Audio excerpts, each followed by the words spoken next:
Friends, welcome to my class. आज हम करेंगे हमारा chapter admission of a partner.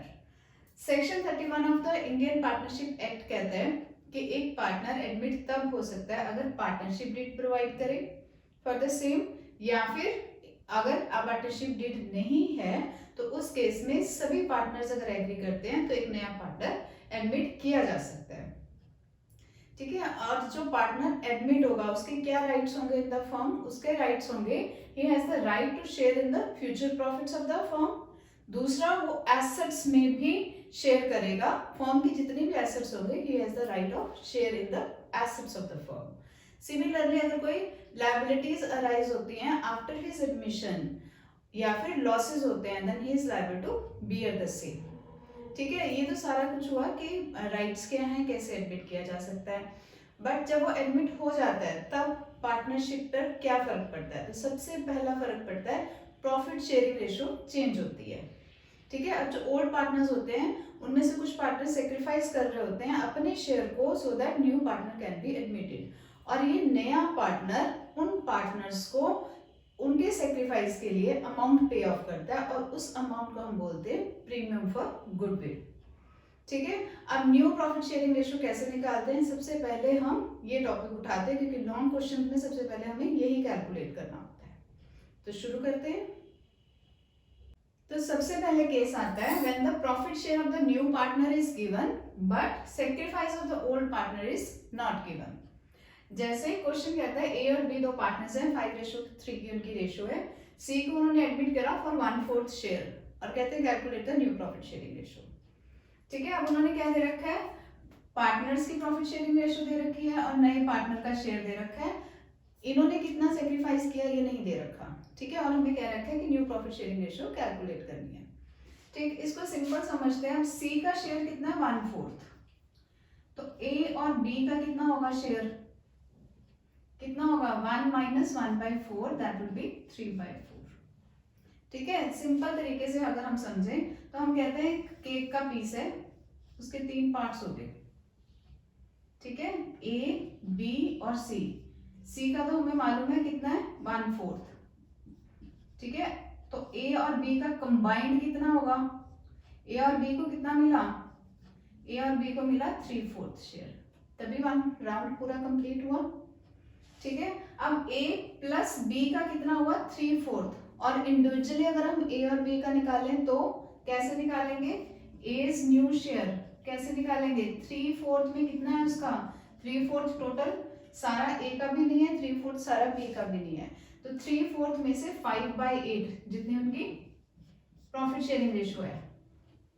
ठीक है, 3/4 में से 5/8 होगा a का और 3/8 होगा b का, तो 3/4 into 5/8 will be 15/32। ऐसे हम b का निकाल लें, b's new share that will be 3/4 का 3/8 that will be 9/32, और c का तो हमें मालूम है c's new share 1/4, denominator same करेंगे तो आएगा 8/32। ठीक है, तो न्यू प्रॉफिट शेयरिंग रेशियो कितनी होगी? 15:9:8। अब एक चीज ध्यान रखनी है कि न्यू प्रॉफिट शेयरिंग रेशियो तीनों पार्टनर्स की होगी, सिर्फ ए और बी की नहीं निकाल देनी है कि new profit sharing ratio is 15:9। गलत हो जाएगा answer. New profit sharing ratio निकाल रहे हो तो न्यू पार्टनर के साथ निकालो, दैट इज 15:9:8। ये है आपका केस नंबर 1। सेकेंड केस है हमारा when the profit share of the new partner is given and also new profit sharing ratio of the old partner is given. ठीक है, जैसे ए और बी दो पार्टनर्स हैं, सी को उन्होंने एडमिट करा फॉर 1/4 शेयर और कहते हैं in future profit sharing ratio between A and B will be 2:1 और कहते हैं calculate the new profit sharing ratio. Same करेंगे जैसे अभी हम करके हटे हैं। सी का शेयर है 1/4, a प्लस बी का शेयर कितना आएगा? 1 - 1/4। सेम तरीका होगा आपका 3/4। ये a और b दोनों का कंबाइंड है, तो a का अगर हम न्यू शेयर निकालें तो कैसे निकालेंगे? 3/4 इंटू ये नए शेयर के हिसाब से निकालना है। ठीक है, into 2/3 that will be 6/12। B का कितना आएगा आपका 3/4 इंटू 1/3 दैट विल बी 3/12। और सी का तो आपको दे रखा है कितना 1/4, डिनोमिनेटर सेम करेंगे तो 3/3 इज इक्वल टू 3/12। तो रेशो क्या बनी 6:3:3 या फिर हम कह सकते हैं 2:1:1। ठीक है, न्यू प्रॉफिट शेयरिंग रेशो निकली 2:1:1। इस केस में हमने न्यू रेशो के हिसाब से हमने सभी पार्टनर्स के शेयर्स निकाल दिए। थर्ड हमारा केस है when the new partner acquires his share from old partners. जैसे क्वेश्चन कहता है ए और बी पार्टनर्स है 5:4 है, C is admitted for 1/10 share which he acquires in equal proportion from both. Find the new profit sharing ratio. ठीक है, सी का share है 1/10, ये इसने एक्वायर किया है ए और बी से किस प्रोपोर्शन में इक्वली मतलब 1:1 में। ठीक है, तो ए ने कितना सरेंडर किया होगा या फिर हम इसको दूसरे तरीके से बोल सकते हैं कि ए से उसने कितना लिया होगा 1/10 का 1/2 रेशियो कितनी है 1:1 मतलब 1/2 तो मतलब 1/20 उसने लिया है ए से और बी ने कितना सरेंडर किया सेम 1/10 का 1/2 दैट इज 1/20। क्लियर है, तो दैट मीन्स सी ने ए से कितना लिया 1/20 और बी से कितना लिया है 1/20 क्योंकि इक्वल प्रोपोर्शन में लिया है। ठीक है, अब हम फाइंड आउट करेंगे एज न्यू शेयर। ठीक है, ए का नया शेयर कैसे फाइंड आउट करेंगे, कितना 5/9 तो पुराना है उसमें से 1/20 इसने सरेंडर कर दिया तो बचा कितना 91/180। ठीक है, सिमिलरली बी का निकाल लें, बी का आएगा 4/9 माइनस 1/20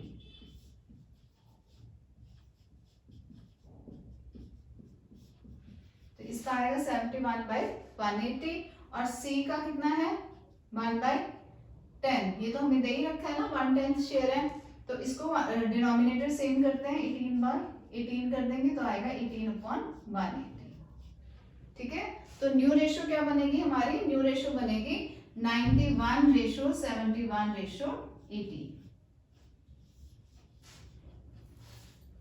क्लियर है, ये तो था कि अगर उन्होंने इक्वल प्रोपोर्शन में है, सपोजिंग यहाँ पे कोई रेशियो दे रखी होती that he acquires his share in the ratio 3:2, supposing यहाँ पे इसकी बजाय वो दे देते 3:2 which he acquires from A and B in ratio 3:2।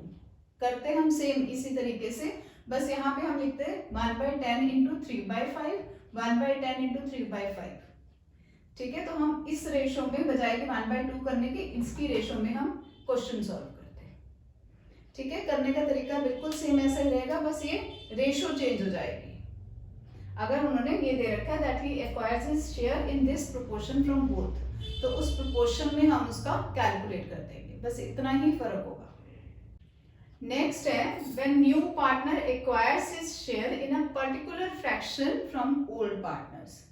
ठीक है, जैसे क्वेश्चन कहता है ए और बी पार्टनर्स हैं 3:2 है, A surrenders 1/5 of his share and B surrenders 2/5 of his share in favor of C. Calculate new profit sharing ratio. ठीक है, अब ये कहते हैं A surrenders 1/5 of his share. His किसका, A ने अपने शेयर का 1/5 जो है सरेंडर किया है इन फेवर ऑफ C। तो A ने कितना सरेंडर किया है, A ने सरेंडर किया है, A का शेयर कितना है 3/5 का 1/5 दैट मीन्स 3/25 उसने सरेंडर किया इन फेवर ऑफ सी।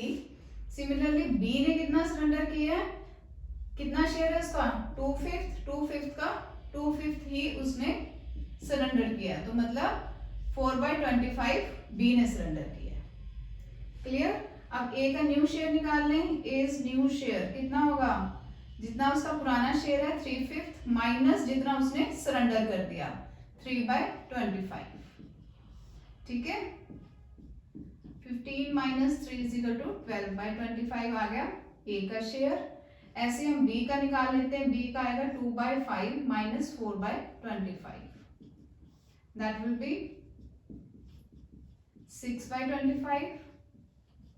और सी का कितना है, सी का कैसे निकालेंगे, सी का निकालेंगे, जितना जितना इन्होंने सरेंडर किया उतना किसको मिला, सी को मिला। तो 3/25 प्लस 4/25 दैट विल बी 7/25 होगा सी का शेयर। क्लियर है? तो न्यू प्रॉफिट शेयरिंग रेशियो कितने निकली हमारी, 12:6:7। ये तीनों हमारी न्यू प्रॉफिट शेयरिंग रेशियो, ठीक है, 12:6:7। तो अगर कोई पार्टनर अपने शेयर में से सरेंडर करता है तो मल्टीप्लाई करो पहले उसके शेयर से, फाइंड आउट करने के लिए कि कितना सरेंडर किया, फिर न्यू शेयर निकालने के लिए पुराने शेयर में से सरेंडर जितना किया उसको लेस करके नया शेयर निकाल लो। नेक्स्ट है, when one of the existing partner retain his original share of profit on the admission of a new partner। Question कहता है XYZ तीन पार्टनर्स हैं, 2:1 की इनकी रेशियो है, W is admitted for 1/6 share, Z will retain his share, Z कहता है मैंने जितना मेरा ओरिजिनल शेयर था मैंने उतना ही लेना है, calculate the new profit sharing ratio. ठीक है, सिंपल कैलकुलेट करते हैं, वही केक का केस बना के देखते हैं तो इजी हो जाता है थोड़ा सा समझना ना। जैसे हम कहते हैं A, B, C और D ये तीन पार्टनर्स हैं, इस केस में तो XYZ है ना, तो वही ले लेते हैं। तो हम कहते हैं XYZ और ये नया पार्टनर आया आपका W। ठीक है, अब वो कहते हैं W का कितना शेयर है, 1/6 शेयर। Z कहता है मैंने अपना वही शेयर रखना है, Z का कितना शेयर है, 1/5 शेयर। ठीक है, पूरे केक में से 1/5 तो Z ने ले लिया, W ने लिया 1/6 शेयर। तो X और Y के लिए कितना बचा, कैसे पता करेंगे, 1/5 प्लस 1/6 ये दोनों को कंबाइन कर लें कि इतना तो निकल गया हुआ है, कितना निकल गया, 6 + 5 = 11/30 तो इन दोनों को बिलोंग कर रहा है।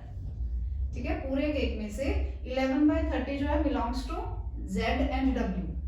तो बाकी कितना बचा, X + Y के लिए कितना बचा, 1 में से 11/30 हम लेस कर दें। ठीक है, तो कितना बचा, 30 - 11, 19/30 पोर्शन बचा X + Y के लिए। ठीक है, इन्होंने अपना शेयर ले लिया दैट इज 11/30 और X + Y के लिए बचा अब 19/30, पर वो बचा दोनों के लिए इकट्ठा। तो X का इंडिविजुअल शेयर, X का न्यू शेयर हम कैसे फाइंड आउट करेंगे, 19/30 में से कितना है X और Y का, अगर आप देखें दैट इज 2:2 या फिर हम कह सकते हैं 1:1। 1/2 होगा 19/60 X का नया शेयर, Y का नया शेयर कैसे निकालेंगे, 19/30 में से 1/2 19/60। Z का हमने कितना दिया हुआ है हमारे को, 1/5, Z कहता है मैंने 1/5 ही रखना है तो उसका 1/5 डिनोमिनेटर से सेम करें, 12/60, 12/12 तो 12/60। ठीक है, W का वो भी उन्होंने दे रखा है 1/6 शेयर के लिए। ठीक है, तो वो आएगा आपका 10/60। क्लियर है? तो न्यू प्रॉफिट शेयरिंग रेशियो कितनी बनी, 19:19:12:10 ये बनी हमारी new profit sharing ratio. Clear है? न्यू प्रॉफिट शेयरिंग रेशियो कैसे निकालनी है, वो कहते हैं Z कहता है मैंने उतना ही रखना है, W का जितना है 1/6 शेयर उसके लिए हमने अलग निकाल लिया, तो दोनों को कंबाइन करके हमने निकाल लिया कि दोनों को कितना मिलेगा, 1 में से लेस किया to find out rest of the shares of X + Y। तो X का इंडिविजुअल शेयर उनके शेयर के हिसाब से हमने मल्टीप्लाई कर दिया, इस हिसाब से आपकी न्यू प्रॉफिट शेयरिंग रेशियो निकलेंगी।